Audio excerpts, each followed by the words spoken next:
What we are doing today is giving you a TLDR on what's gonna happen when Augmentation Evoker becomes live in approximately 4 days or so, because you know you're gonna get swarmed by Augmentation Evokers. You will find them in your pugs in the raid, you will find them in your guild in the raid, and of course you will find them everywhere in Mythic Plus as well. So for you who have absolutely no clue of what this thing is gonna do once the patch goes live, I'm gonna give you a quick short TLDR of what do they do, what gear do they go for, the secondary stats they aim for, what are their trinkets, what are their power levels, and what do they aim to do in, for example, in the raid or in Mythic Plus. So the point of augmentation is in the name itself. They want to augment the damage of the party or the raid.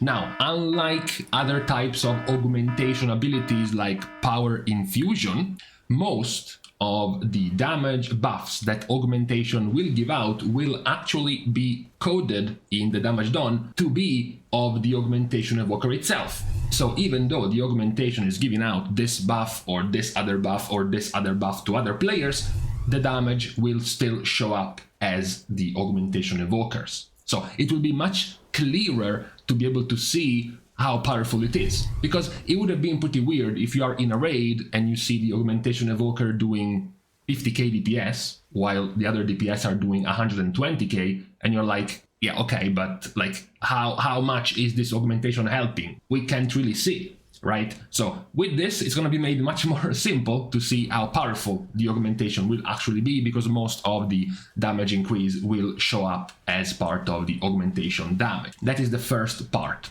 And unfortunately, I'm assuming what is going to make it much less important for many players to gain these buffs from the augmentation, because it's no longer going to be like power infusion, it's no longer going to be buffing your damage, so it's likely you as a DPS will care much less to min-max whatever the augmentation is trying to do, because it won't show up in your meters anyways. I'm predicting that is going to be a thing when it comes to augmentation.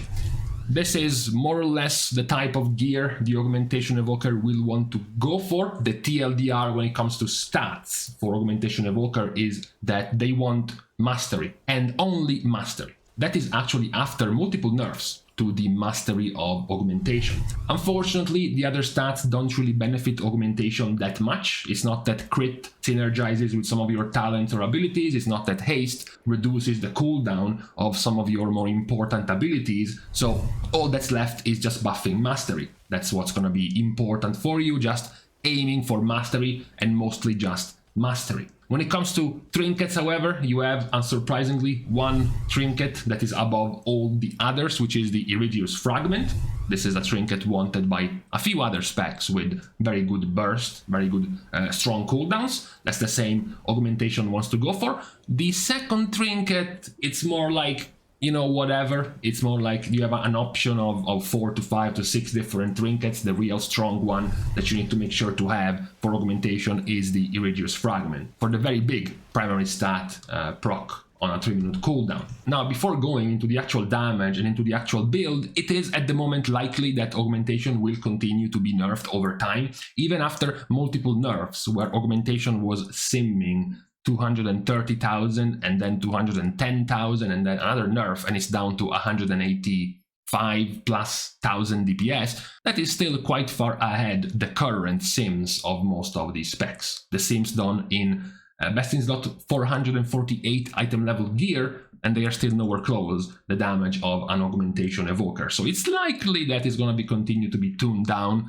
towards a few more nerfs to bring it in line with the rest of the DPS specs. Now, as far as builds, this is going to be the likely build to go for when it comes to the raid. There are, of course, a few things clearly missing in here, like, for example, you're not taking the interrupt, because you don't plan to interrupt anything in the raid. You're also not taking Seismic Slam, which is another very good Mythic Plus tool, 2-second stun, AoE, 2-second AoE stun, which is also quite good in Mythic Plus. So you will have to drop a couple of points to gain this utility in Mythic Plus, perhaps even Reactive Hide for more AoE damage in Mythic Plus on your tank.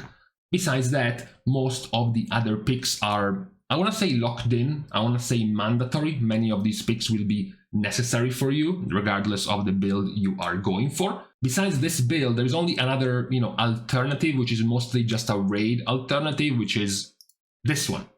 The change here is, as you can notice, you go all the way down the right side here for healing spells, and then you go all the way down here for these two healing spells, buffing the healing of your Emerald Blossom and then giving your Emerald Blossom even more healing and turning it into a spender.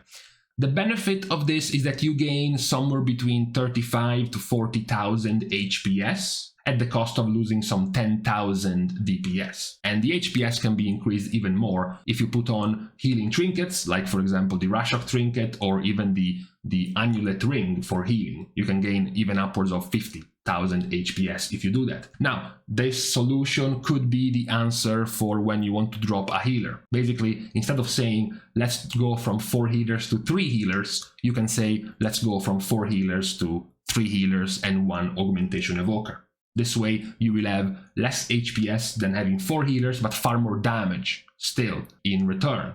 That could be a possible solution, but mostly, of course, just for the raid. It's unlikely that you would want to go for this type of build in Mythic Plus. Even though we have seen recently with how powerful certain off-healing spells that will be nerfed in this patch, like Vampiric Embrace for Priest, you have Ancestral Guidance for Shaman, and Nature's Vigil for Druid, all getting nerfed because they were too powerful. Maybe that healing build for Augmentation Evoker might still be decent in Mythic Plus. Now, as the spec itself, as mentioned, you have your gear focused on mastery, your trinket as well focused on mastery, as well as a big on-use main stat proc that you can go for.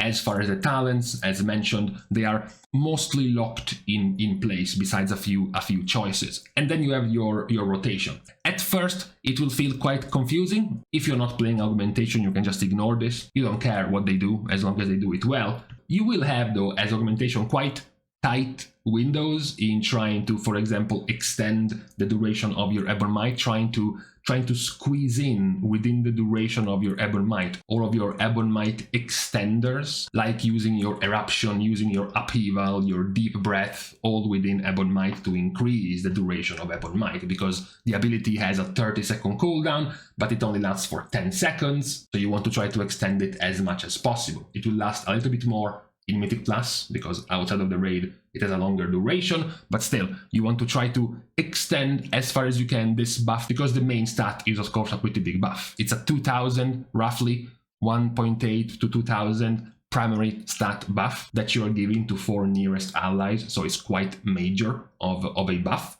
Your other damage increases as Augmentation, what you might see as part of their damage, are this line right here. Prescience is the ability that allows you to give 3% crit to 2 players. It has a 12-second cooldown and lasts for 18 seconds, so you can have 2 of these up at the same time. And if you go deeper into this talent, you also can get Fate Mirror, which grants the ally a chance for their spells and ability to echo their damage at 15% effectiveness, which also is going to end up being your damage. So that's the first type of damage you can give out. Then you have Inferno's Blessing, which is using Fire Breath buffs the players with Ebon Might for 8 seconds with a chance to do extra fire damage. That's also going to go down on you. In Mythic Plus, this is not going to be very relevant in the raid, but in Mythic Plus, Blistering Scales is an extra armor buff you can give to the tank, and then does some damage to the enemies attacking the tank. This is of course very weak in the raid, where there is only one boss hitting you, but if you go deeper, you can take a talent like Molten Blood, which is more defensive because it's an Absorb shield,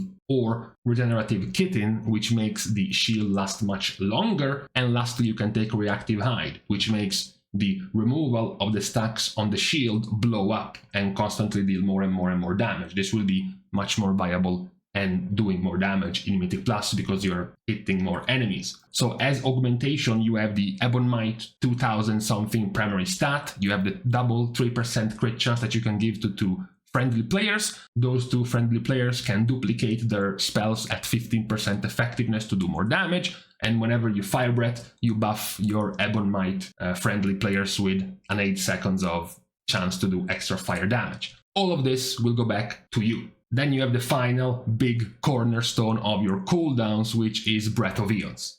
So this ability is going to debuff an enemy or enemies on your path, because you're flying around when you're using Breath of Eons, for 10 seconds. Every one of the enemies affected by Breath of Eons is going to get 15% of the damage done by your friendly players with Ebon Might on them stored up and at the end of Breath of Eons, it's gonna blow up in a guaranteed critical strike. So to use simple maths, if you have 4 DPS players using their cooldown, and in 10 seconds they are doing 2 million damage each, because they were doing 200,000 DPS each. So 4 of them doing 2 million damage, it's 8 million damage total. You take 15% of that, which is 1.2 million, and you give it a guaranteed crit, which is 2.4 million. Which means that at the end of the cooldown, you will blow up doing 2.4 million damage. Which also means you did far more than the 4 DPS specs that were using their burst cooldowns and whatnot, because they did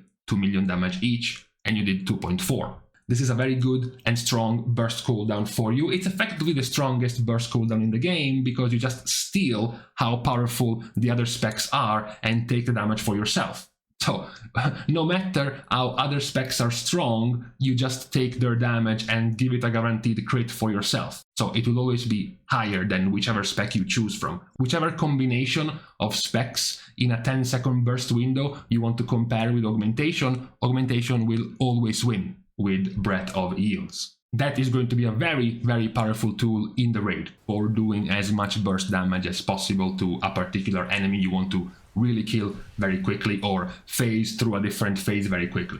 In Mythic Plus, of course, it's not nearly as strong because you're buffing a tank with it, you're buffing a healer with it, and it's just you and 2 more DPS. So it's not nearly as strong, but it's still, of course, valuable, especially because you can take this talent, Chrono Ward, to give your entire party basically a 30% max HP shield while you're doing your burst, which is still very valuable in Mythic Plus. This is the state at the moment of Augmentation Evoker, still being very, very closely tied to how well you can extend and how well you can manage your Ebon Might buff across your players. You have this one as an example of the cast priority of Ebon Might. So who is Ebon Might targeting in terms of priority? It's very good that there was this confirmed change that now Ebon Might is going to be guaranteed targeting as a priority targets with your prescience on, which means that now you don't need your, for example, Unholy Death Knight and Devastation Evoker to be right next to you when you're casting Ebon Might. Now they can be 30 yards to your right, 30 yards to your left. You just cast prescience on one and the other, and if you Ebon Might, they are going to be prioritized because they have prescience on you and they won't need to be next to you. That's a very good quality of life change for Augmentation Evoker. Now, with this being said, the spec itself will be quite complicated to manage the amount of buffs and the extension of the damage buffs you have to go through, to the point where it will be quite visible in the first few days or even weeks. You will see Augmentation Evokers doing far less damage than they normally should, because there will be a lot of trial and error in trying to manage how to maximize the damage of the spec. It's important to point out, though, that very likely the spec will have to go through a few more rounds of nerfs, or at the very least some kind of tuning to put them more in line with the rest of the specs at the moment, because it still feels like, even despite the recent round of nerfs, that it is a little bit over the top, a little bit still just above the top of the balanced specs right now. So with this disclaimer as to what Augmentation Evokers are going to go for, are going to look like in just a few days in 10.1.5, we can leave each other now on this Friday, which is, according to some fanatics, the beginning of the weekend. So with this being dealt with, we are thanking as usual our Patreon supporters for the contribution and the help, which you can still give out for free. You can like and comment down below, as well as subscribe to the channel itself. Now, with these things out of the way, thank you guys again for watching. See you guys tomorrow, and in the meantime, I didn't know if I was going to make it, but I did, just in time to go and raid.